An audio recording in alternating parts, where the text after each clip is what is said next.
Hello, hello, hello. Welcome to the episode of the GSMC Wrestling Laureate podcast brought to you by the GSMC Sports Network. I'm your host, Eric Rodriguez, here every Monday through Friday, 8 p.m. Pacific Time, 11 p.m. Eastern Time. Here to talk about everything in the world of professional wrestling. Hope you guys had a great, amazing weekend, fun, fulfilled resting. Time to recharge the battery. Something about the great thing about Saturdays and Sundays, at least just for me. When you talk about the American dream, you always have this awesome 9 to 5 job where you're going to work and doing things that you love, from dawn till dusk. You gotta love Sundays, man. Sundays, especially with the NFL, barbecuing with the fam bam, putting on that NFL Sunday ticket. If you pay for it, good for you. If not, you're not really missing much, to be honest. You know, I kind of pay attention within the app and you get to know all the scores and all the big plays and the highlights and sometimes they do offer like a red zone package where you just get red zone. But I don't know, Sundays are always just a day to kind of recharge. We had a great weekend of wrestling. We had Friday Night SmackDown, which we're going to talk about in our first segment. Our second segment, of course, we're going to preview what's happening tonight on Monday Night Raw. Obviously, I am aware that it already has aired on the East Coast. But it's live. It's live over here. I have it recorded. I can't wait to watch it. So we're going to talk a little bit about, some possible things that could come about. We're also going to talk about my review, my analysis of AEW Wrestle Dream.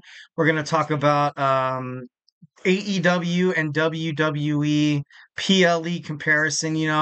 How WWE often kind of has that overall mentality or the philosophy, much like Triple H, Paul Levesque likes to talk about. He likes, quality over quantity as opposed to, AEW, which tends to embrace more of a quantity over quality. They have like on a match card, man. Wrestle Dream had a lot. They had a lot, man. I think they had 4 or 5 matches on the pre-show, and not that it's bad, but we're gonna get into that in our fourth segment. In our fifth segment, we're gonna cap off today's podcast talking about New Japan Professional Wrestling's King of Pro Wrestling. It happened, it was kind of funny. I was doing research for shows and stuff like that, and I got a notification from my Ringside News app saying that New Japan Professional Wrestling's pay per view already happened, and it seemed like it's like it happened, in the future, like time travel and stuff like that. But in reality, here in California, we are 16 hours away from Japan. So right now it's 8 p.m. over there. It's 12 p.m. 12 p.m. in the afternoon. It just turned 12:06. That's crazy. That's nuts. Man, time change is kind of crazy. But anyway, so we're going to talk about that. But of course, before we get into any of that, I want to remind you guys to go ahead and hit up that super chat. We are absolutely, love hearing from you guys during the show. If you got a burning question or a hot take in terms of professional wrestling or just something you've been dying to get off your chest here at the GSMC Sports Network, we do love a lot of peace, love, and positivity. But we also, we're all ears here at the GSMC Sports Network. This also, helps us keep the conversation going, keep it lively, making sure your voice is heard. Part of the mix, so don't be shy and drop your thoughts inside that chat.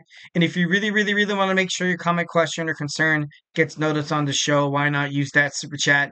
If you use that super chat, whatever you put in that little message box is going to be featured on the show, 1,010%. Hopefully, we'll have a nice little back and forth discussion about it. Can't wait for that. So don't be shy. Hit it up. Can't wait to hear what you guys have to say, your opinions and stuff like that.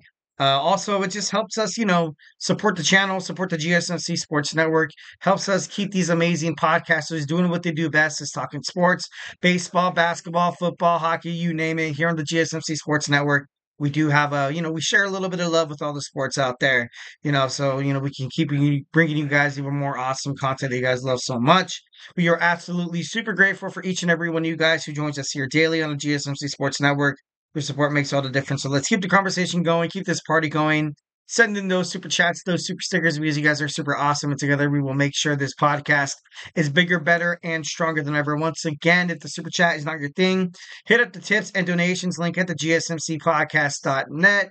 Tell me what you like, tell me what you don't like. Just don't forget to Superman punch that like a subscribe button to the show. Follow the show, follow the network here at the GSMC Sports Network. Once again, we do love a lot of peace, love, and positivity, but of course, talking sports, criticisms, a lot of, arguments, a lot of disagreements, which makes talking sports, even that much better. So, feedback is a gift. So 1,010%, don't be shy. Drop your thoughts inside that chat.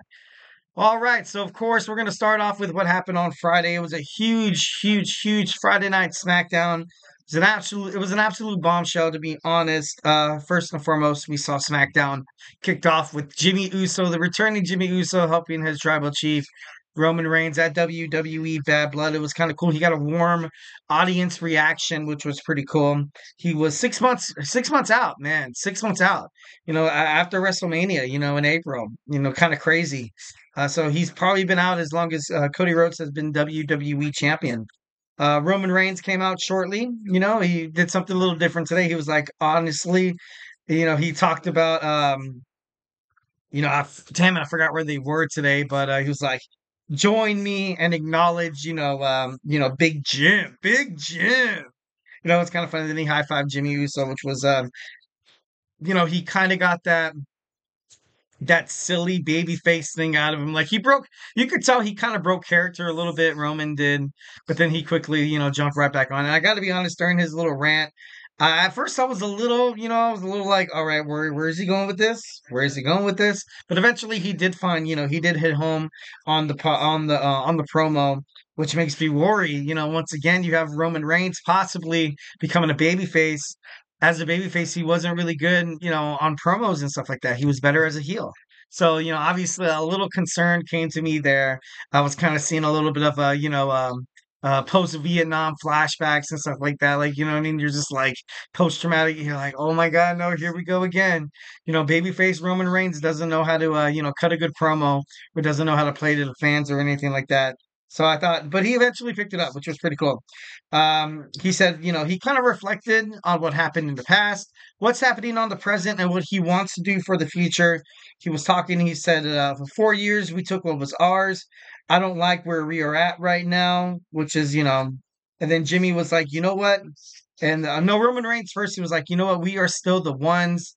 And then Jimmy Uso interrupted him. And he was like, you know what, Us? We aren't, though. Like, you know what I mean?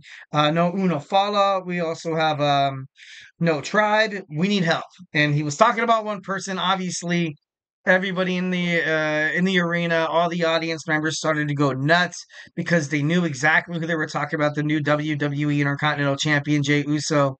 Obviously, finding a lot of success right now on Raw.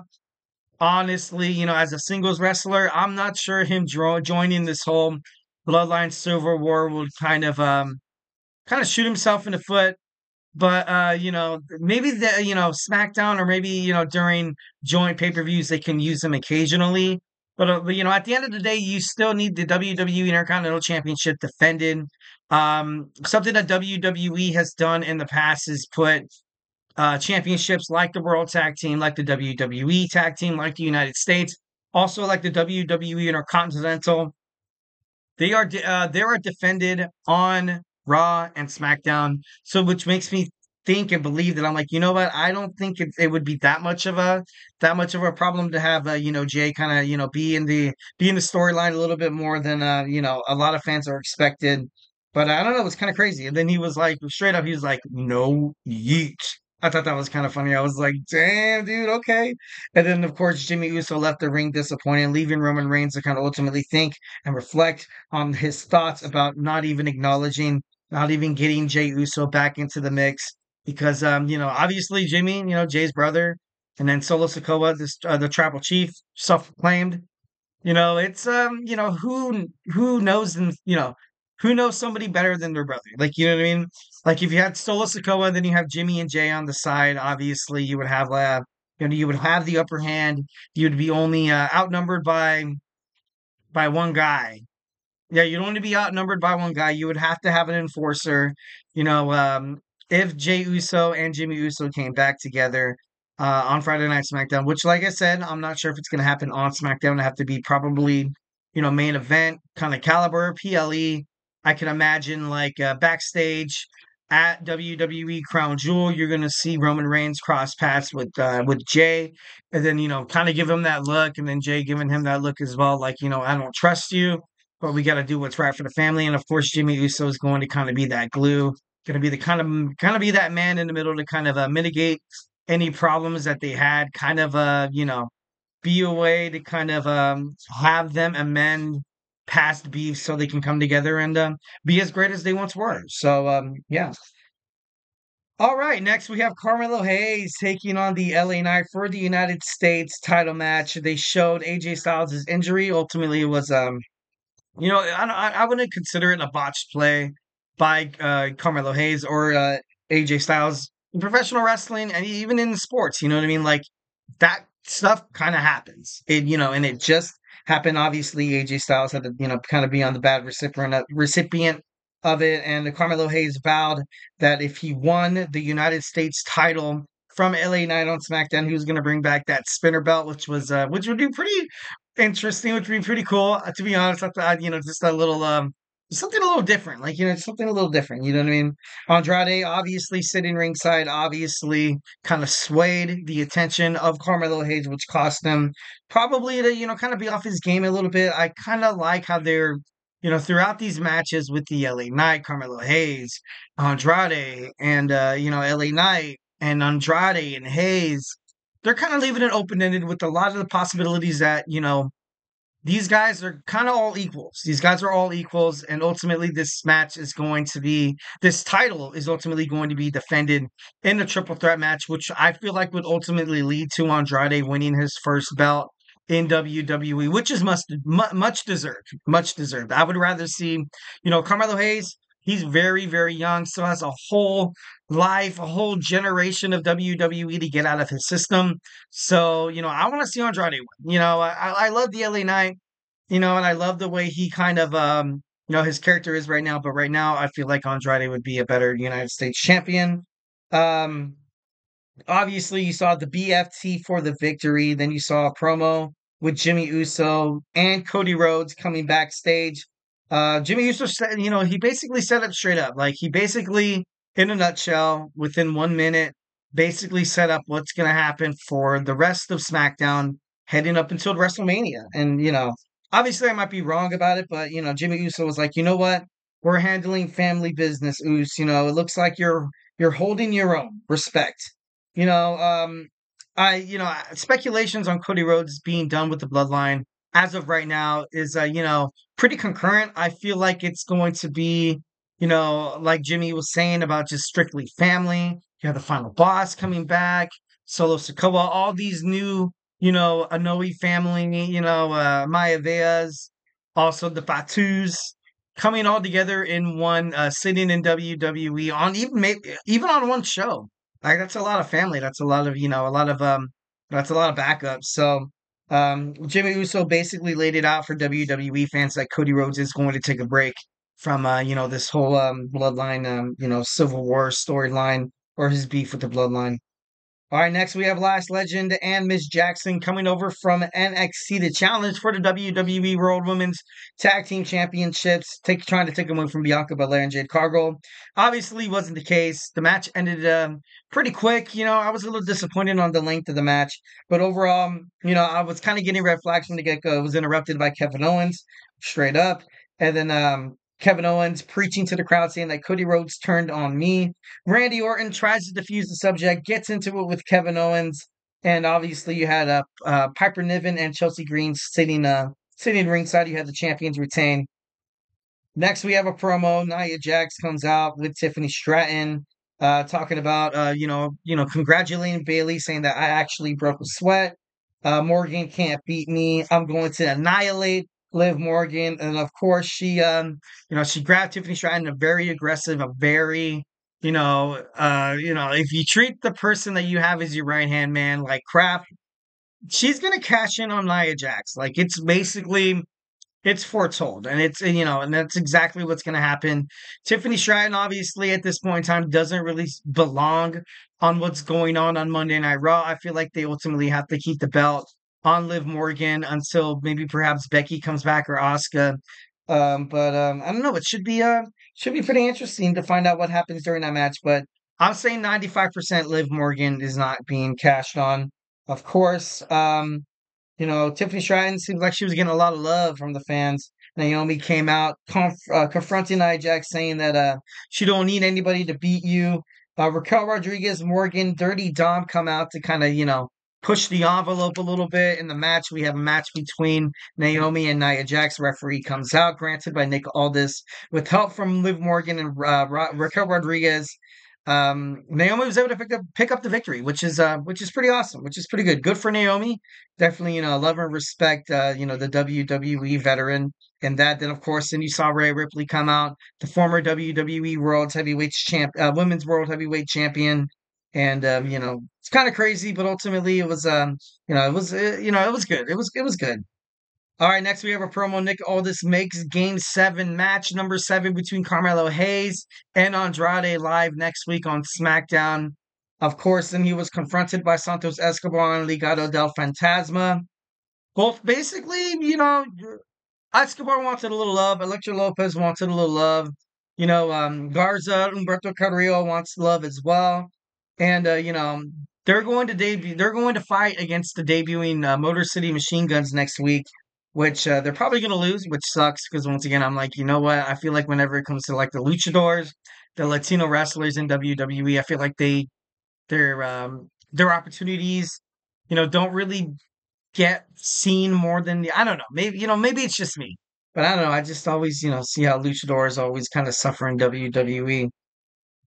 And then next, we have Solo Sikoa's promo talking about Jimmy will acknowledge him. Kevin Owens attacks Randy Orton backstage. That's going to be an interesting storyline. Maybe they're going to go at it at WWE Crown Jewel. Would be interesting. Solo Sikoa and Jimmy Uso go up against. No. Solo Sikoa takes on Jimmy Uso. Excuse me.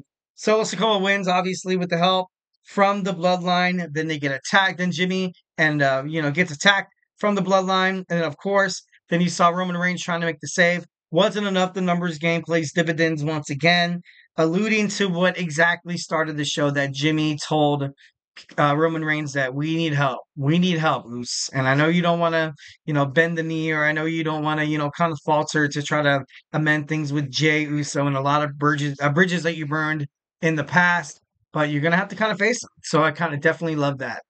Got to give a real shout out to my man Logan James right now, who's attending this show. Hopefully had a great weekend, my man. Hopefully Monday wasn't too crazy for you. We're gonna try to get us into some Tuesdays right now. All right, guys. So hey, do not go anywhere. I'm gonna talk about my next segment. We got WWE Monday Night Raw. It's happening right now. Got it taped right now. Can't wait to see it. Obviously, have not checked a single shred of social media, TikTok, Instagram, or Facebook. Obviously, love to. But of course, if you have some hot spoilers, would love to kind of talk about it. So, grab your favorite snack, grab your favorite ice cold beverage, and join me here in about 25 seconds.